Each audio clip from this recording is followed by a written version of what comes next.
Eu sou João Pinheiro, sou médico clínico geral, esse ano fazendo 30 anos que trabalho com fisiologia do exercício, a nutrição esportiva. Com a evolução do tempo, nós fomos adaptando, tendo outros conhecimentos, fizemos alguns cursos de aperfeiçoamento, alguns estágios, né, com outros profissionais, num segmento chamado Fisiologia do Exercício Clínica. Então, a Fisiologia do Exercício Clínica é a fisiologia normal, só que numa forma mais avançada, onde a gente trabalha com pessoas que apresentam doenças metabólicas, doenças osteoarticulares, doenças cardiológicas e assim sucessivamente. Então, a Fisiologia do Exercício, numa linguagem de leigo, né, é trazer a enfermaria ou vice-versa, trazer a academia para dentro da enfermaria. Meus primeiros passos, né, foi com os pacientes infartados, pacientes que tiveram os AVC, que numa clínica onde eu trabalhei, uma clínica de cardiologia, então os pacientes na própria clínica já praticavam atividade física. Aí com a evolução da medicina foi se adaptando, tipo de treinamento, tipo de dieta, novos conhecimentos sobre fisiologia do exercício, a ciência dos esportes foi evoluindo, como a medicina toda. Então a gente disponibiliza para você hoje, né? A gente sabe que é muita informação, olha, são praticamente 26 anos mexendo só com isso e a gente nunca domina plenamente isso. Só para você ter uma ideia, para você que é médico, você que é fisiologista, além da clínica geral, da cardiologia, todas as especialidades em si, né? O conhecimento de musculação, de fisiologia, de nutrição esportiva, de genética clínica, de bioquímica clínica, neurociência clínica, neuromuscular. Só para você ter uma ideia, as distrofias musculares são 262 distrofias. Lógico, as mais conhecidas são a distrofia muscular de Duchenne e de Beck. Então, a partir dessas distrofias, das miopatias, é que nós nos interessamos bastante por esse caso que é o segredo dos músculos, como você desenvolve músculo. Porque a grande maioria das doenças, como a diabetes, a obesidade, tem um fundamento, sim, na massa magra. Você já observou, você que é personal trainer, você que é nutricionista, como é difícil construir músculo em pessoas obesas e diabéticas? Você já observou, você que é diabético, que cada dia você tem que comer menos. Se você ingerir a mesma quantidade de alimento, a glicemia não baixa? Então é para isso que nós existimos. Então o personal trainer, a nutricionista, o médico que tem dificuldade, né, em conduzir seus tratamentos e não consegue ter aquela visão ampla, nós estamos aqui para ajudar você. Baseado nisso, tem muita conversa, entrando já direto no assunto, vamos falar de um assunto, como eu falei na introdução, chamado resistência à insulina, que muitos acham que sabem, e nós vamos ver que é coisa bem diferente. Aqui o que eu vou falar ainda é superficial, hein? Existe muito mais coisa aí que você pode se aprofundar. Mas a aplicação da resistência à insulina na dieta e na atividade física é que nós vamos trazer para vocês. Os aspectos moleculares e os aspectos clínicos. Ciente disso? Vamos começar. Então, a resistência à insulina, num tempo lá que a gente fez uma extensão na Unicamp, né? Então, os conceitos, naquela época, acho que 1988, onde o Dr. Geraldo Hever, lá em Stanford, começou a ser o precursor dos estudos da síndrome metabólica, que é também chamada de resistência à insulina, que é um conjunto de fatores que leva a pessoas à hipertensão arterial, à obesidade, à dislipidemia e assim sucessivamente. É muito grande esse assunto. Por isso que eu estou iniciando com ele, porque ele é a dor de cabeça de todo nutricionista, de todo personal trainer, de todo médico que trabalha com a obesidade e diabetes. A resistência à insulina em si, só para que você tenha uma ideia, a insulina, depois do HIV, é quem mais mata no mundo. As doenças cardiovasculares, os derrames, os infartos, e assim sucessivamente. Então, é muito interessante a gente ter uma noção, isso é só uma noção, tem mais aprofundamento. Então, a resistência à insulina, um conceito seria todas aquelas ações onde a metabólica não consegue exercer as suas funções. No conceito lá do livro do Gaito, do livro de fisiologia, né, que a insulina ela é responsável pelo metabolismo das gorduras, dos carboidratos e das proteínas. Isso, para você que acha que ela é só responsável em metabolizar os doces, os açúcares, as massas, negativas. Ela também tem ação sobre as proteínas, sobre as gorduras. Isso que nós vamos dar uma... Isso é uma pincelada. Para você que está se inscrevendo aí para fazer esse curso aí são módulos, né? Nós estamos gravando esses cursos em módulos. Fizemos a introdução a esses módulos. Se você gostar do que nós estamos falando, se isso trouxer algum benefício para você que é médico, é personal trainer, nutricionista, ou você mesmo que é praticante de atividade física e quer ter mais interesse sobre isso, entre em contato conosco aí nesse que está no rodapé, jpinheiro7177@yahoo.com.br, certo? Ou aí no Instagram, o Pinheiro8960. Aguardo o seu contato. Voltando à resistência à insulina, então a resistência à insulina tem o aspecto molecular e o aspecto clínico. Superficial isso, aí tem mais coisa, não esqueça. Então, para que você entenda, para a gente entrar na parte clínica, a resistência à insulina, tanto na célula gordurosa como na célula muscular, ocorre isso. As pessoas normais, aquelas que não apresentam resistência à insulina, porque a resistência à insulina ela pode ser leve, moderada ou pode ser grave. Na clínica, aí, os pacientes, vocês convivem com isso plenamente, todos os dias, principalmente os médicos que trabalham em enfermaria, em pronto-socorro, dentro de UTI. O dia a dia de médico é isso. Então, numa pessoa normal, vamos recapitular lá. A insulina encaixa, tem um receptor de membrana chamado IRS1, que é o receptor da insulina. A insulina vem e encaixa, vai um sinal até o DNA envia o RNA mensageiro até o citoplasma, que ativa uma proteína chamada GLUT. Esses GLUT relacionados com a insulina em repouso, vamos recapitular lá, o GLUT 2 e 4, a insulina o músculo em repouso, quando a pessoa está dormindo lá, está sentada, está em sedentarismo, a insulina que ativa essa proteína chamada GLUT 2 e 4, essa proteína pega o carboidrato aqui na membrana e leva até a mitocôndria para fazer energia. A mitocôndria é produtora de energia, não esqueça disso. Ela que na linguagem de vocês queima gordura e carboidrato, entendeu? Então, vamos recapitular. Insulina encaixa no receptor, o sinal vem até o DNA, a pessoa normal. O RNA mensageiro, RNA transportador, vem até a membrana, pega a molécula de glicose que está aqui na membrana, no sangue, e traz até a mitocôndria para produzir energia. Isso é a pessoa normal. Agora, vamos entrar nas particularidades. Vamos fazer de conta que essa pessoa ela tem um defeito aqui. Esse sinal não chega. A insulina encaixa porque o defeito pode ser no receptor e pode ser na tradução, no transporte, no sinal que vai até o DNA para pegar. Então, o que acontece? A insulina encaixa no receptor, na pessoa com defeito. Esse sinal não chega até o DNA, não tem mensagem, por isso que dá glicose alta quando amanhece de manhã. Algumas pessoas que a glicemia só dá alta em jejum, porque a insulina não consegue, em repouso, mandar esse sinal para que capte a glicose, os açúcares no sangue, leve até a mitocôndria e produza energia. Isso as pessoas que têm defeito. É isso que se chama resistência à insulina metabólica e genética, porque lá na frente, depois nos módulos, nós vamos ver que tem outros tipos de resistência à insulina por outros mecanismos. Esse é o mecanismo relacionado à insulina, que é o maior número, chega cerca de 90% dos casos de resistência à insulina. Então, recapitulando, esse sinal não chega do DNA, o DNA não vai até o citoplasma e ativa essas proteínas chamadas GLUT, que transporta a glicose até o mitocôndrio. Então, essas pessoas nascem com esse defeito, passa de mãe para filho, para neto, então a família é quase todas afetada, uns mais e uns menos. Outra coisa, esse defeito é ligado ao cromossoma X, não ao Y, é o croma X, pode observar. Então, o pai que é diabético, resistência, ele vai passar para as filhas mulheres. Os homens geralmente não têm. E assim sucessivamente. Essa parte da genética é um outro tópico, outro assunto.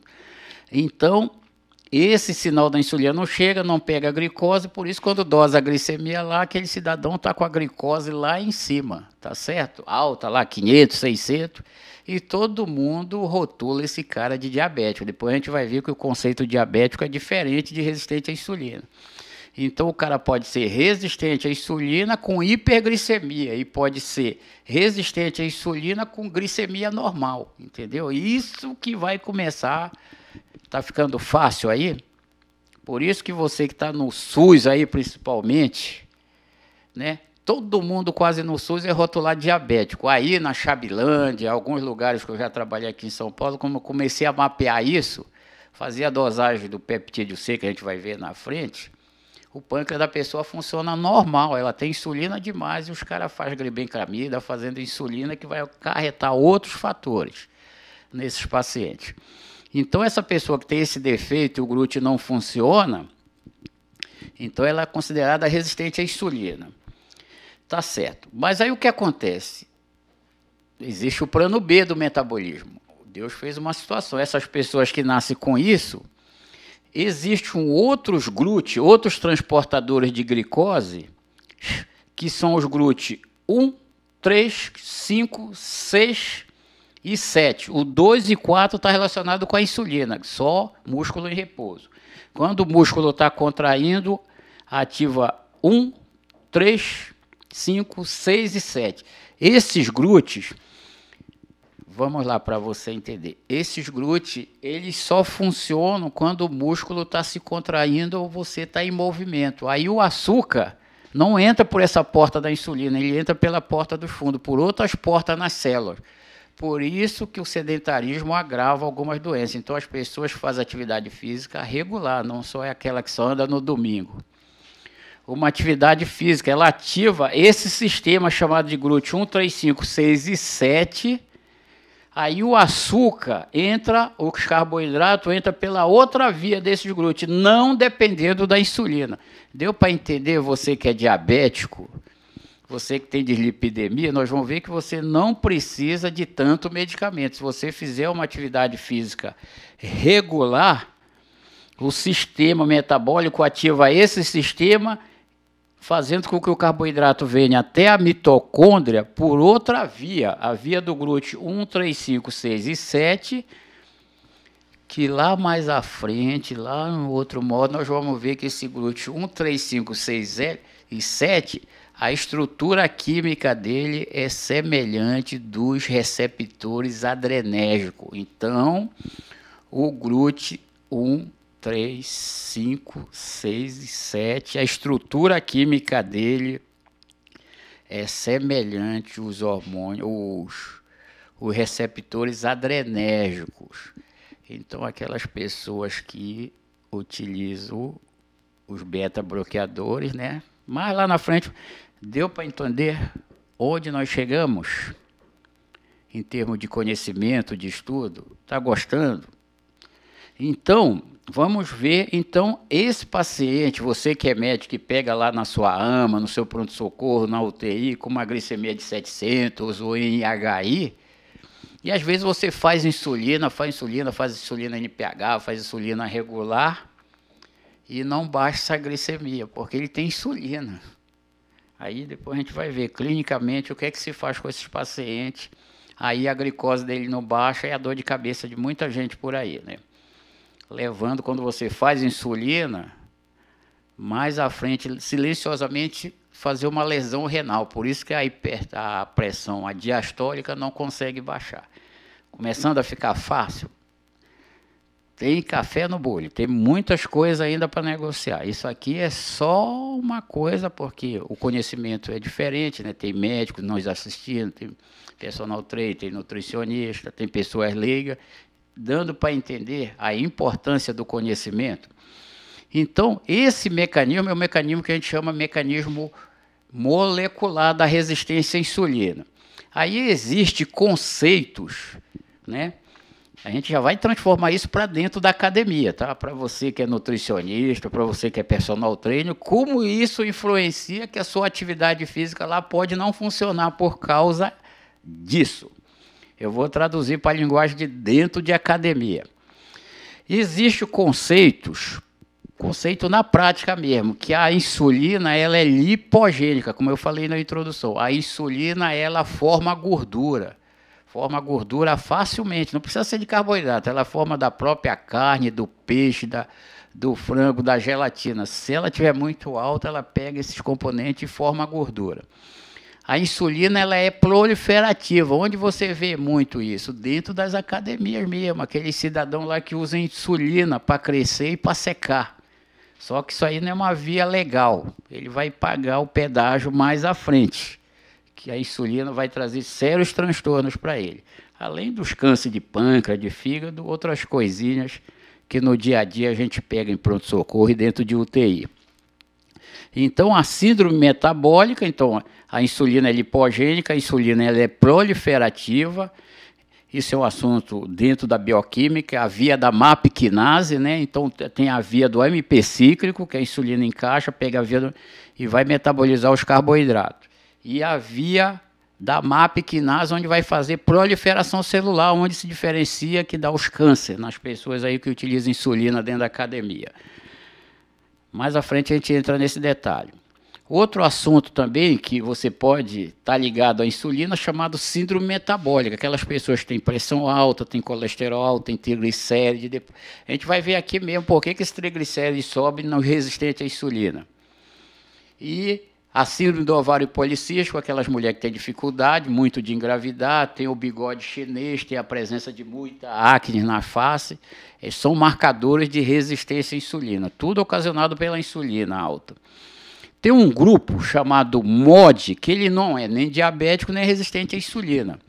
O MOD geralmente são crianças, são adolescentes com uma grande tendência à obesidade, faz dieta, faz caminhada, faz atividade física e não consegue emagrecer.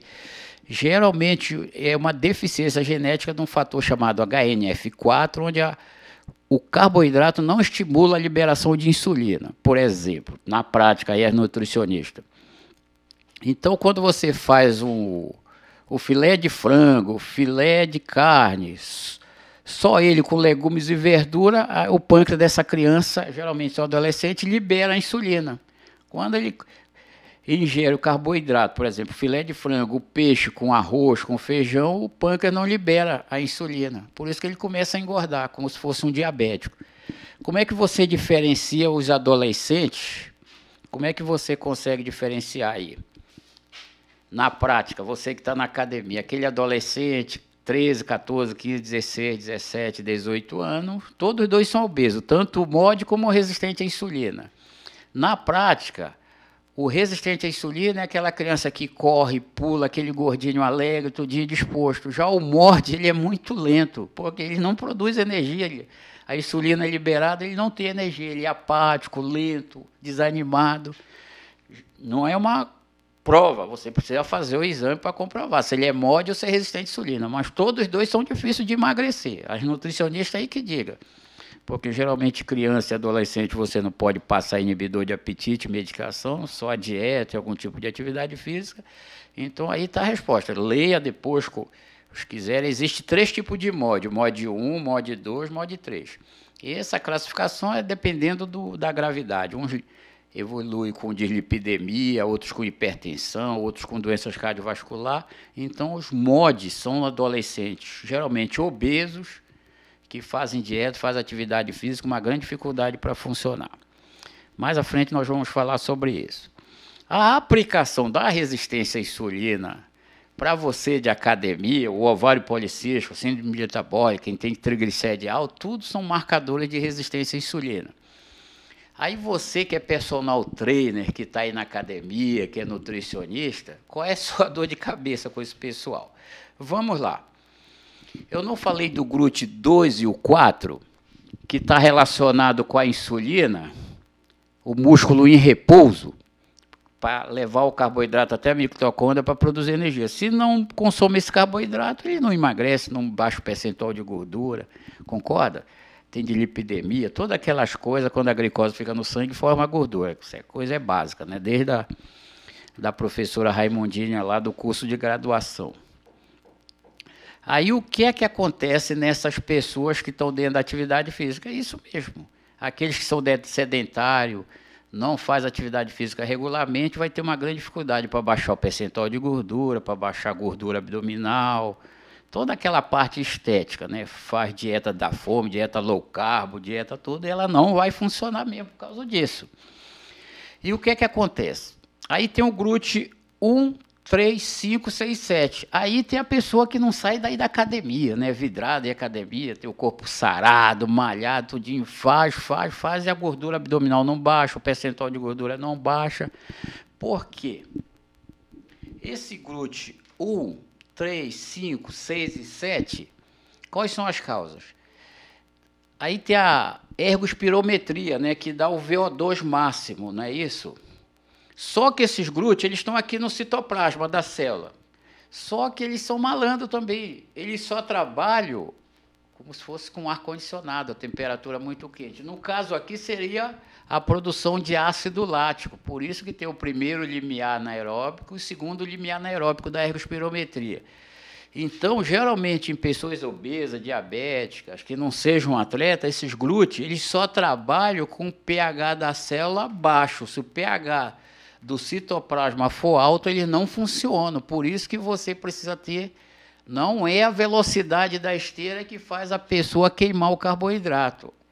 E sim o VO2 máximo, o primeiro limiar e segundo limiar. Essas pessoas são muito importantes, que são resistentes à insulina, você trabalhar com primeiro limiar e segundo limiar. Geralmente, na prática, no máximo 75% do VO2, para que essa pessoa utilize o carboidrato e a gordura como fonte de energia. Está vendo como a resistência à insulina influencia dentro da sua atividade física lá? O personal trainer que faz, manda voar lá na esteira e não perde uma grama. A pessoa que caminha todo dia e não funciona, porque ela precisa ter uma frequência cardíaca adaptada ao seu metabolismo.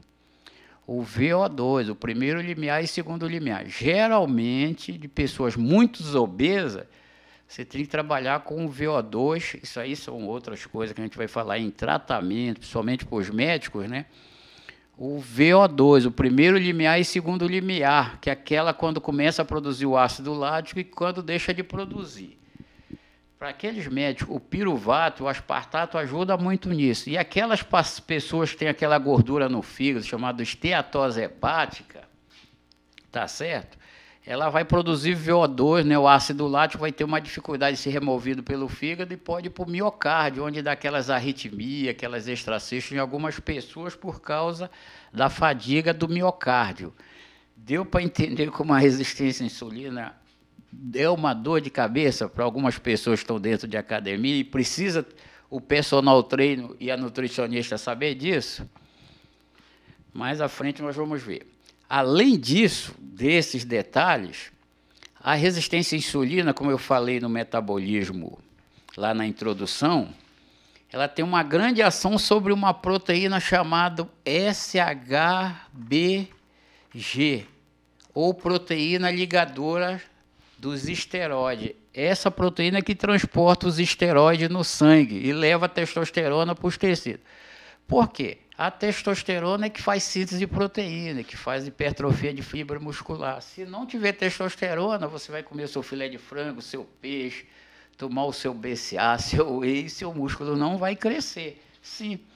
Só que a insulina, no resistente à insulina, pode observar, todas as mulheres que são resistentes à insulina, geralmente o SHBG é baixo, não passa, geralmente é de 30, de 25, se eu não me engano, a 114, a maioria dos laboratórios. Esse SHBG, a insulina, quando está alta no sangue, ela não deixa o fígado produzir o SHBG. E automaticamente não tem transporte de testosterona no sangue, é muito pouco. E essas mulheres têm uma grande dificuldade em ganhar massa magra. E engorda só de passar na porta do McDonald's.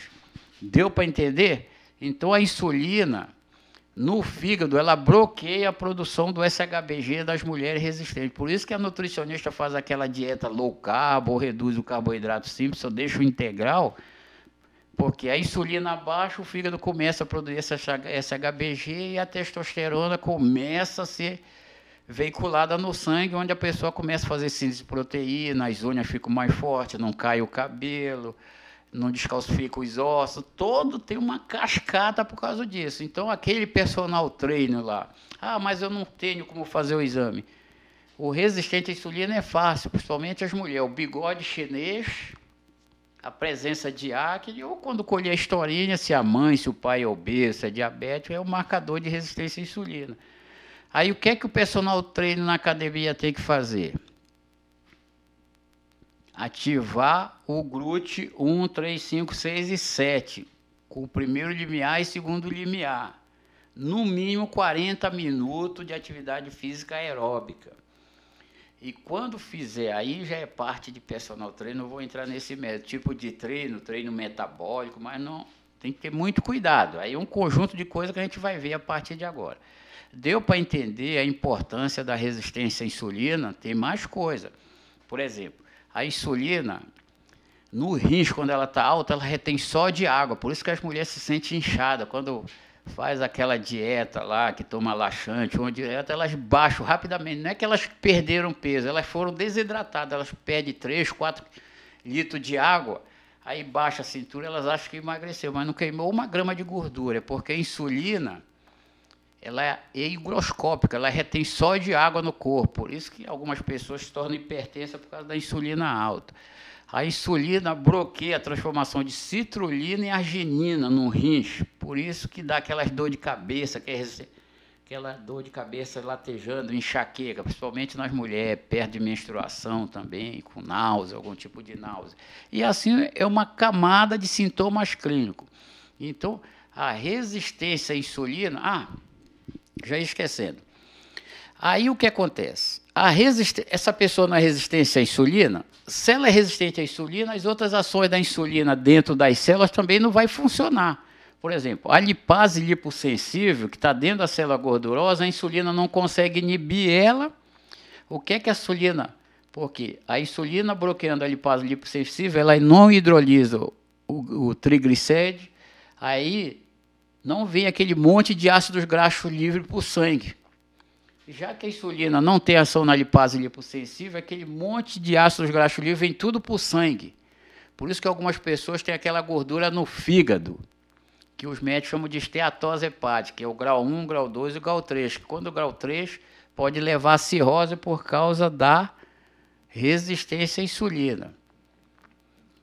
Passo a passo você está entendendo qual é a importância da resistência à insulina na dieta e na atividade física, na musculação. Tem o aspecto clínico, que é uma outra, a hipertensão, o infarto, a lesão arterial, que a insulina é proliferativa, ela espessa a parede das artérias por dentro, por isso que o calil, por isso que a pessoa vai se tornando hipertensa. Então, tem a resistência à insulina, que as pessoas já nascem com isso, elas têm por obrigação de praticar atividade física regularmente. Para você que é personal trainer, gostou desse assunto, resistência à insulina, tem mais coisa, mais assuntos.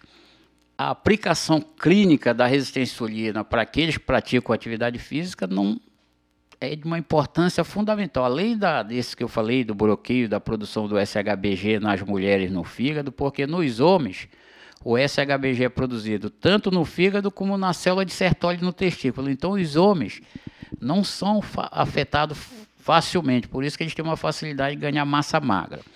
Na aplicação clínica, por exemplo, você que é personal trainer, você que é nutricionista, então os pacientes que são resistentes à insulina, o GLUT, transportador de glicose, 1, 3, 5, 6 e 7, eles funcionam na maioria, mesmo com VO2, mas vai ter aquela pessoa que vai chegar que usa os beta-bloqueadores, usa propanolol, usa atenolol, não é a marca, são beta-bloqueadores. Os benzodiazepínicos para dormir, né?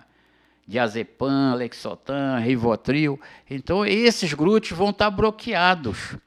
Então, a atividade física vai ficar, a entrada de glicose na célula, a produção de energia, fica prejudicada com esses medicamentos.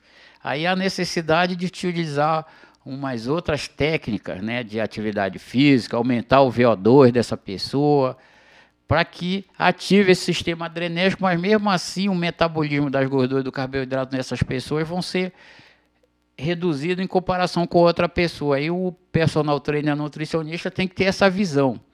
No caso dos homens resistentes à insulina, o SHBG dele já sobe demais, porque o rim diminui a filtração glomerular, o SHBG sobe muito e sequestra a testosterona desses homens. Geralmente são homens jovens, às vezes, e ingerem muito carboidrato, a insulina sobe e bloqueia a liberação, aumenta a reabsorção do SHBG no rim.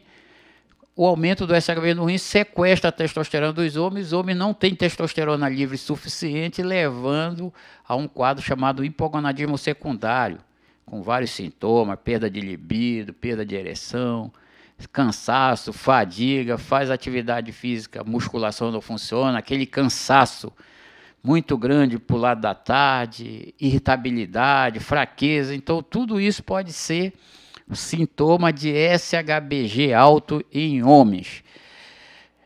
Então, esse assunto é largo, é muito grande. Isso aí é só para você ter uma visão, você relacionar com a sua atividade física. Então, não é a velocidade da esteira que vai fazer aquele seu paciente ter gordura abdominal, aquela mulher com ovário policístico, a pessoa que tem pressão alta, que vai fazer ela queimar gordura e baixar o percentual de gordura. Você tem que trabalhar com VO2 máximo, principalmente o primeiro limiar e o segundo limiar. Lógico que tem outras coisas clínicas que no final desses modos, desses cursos, nós vamos dar umas particularidades do aspecto clínico da resistência à insulina na atividade física, que pode ser metabólica ou tensional. E isso vai depender da vivência de cada profissional nesse assunto. Obrigado, até breve.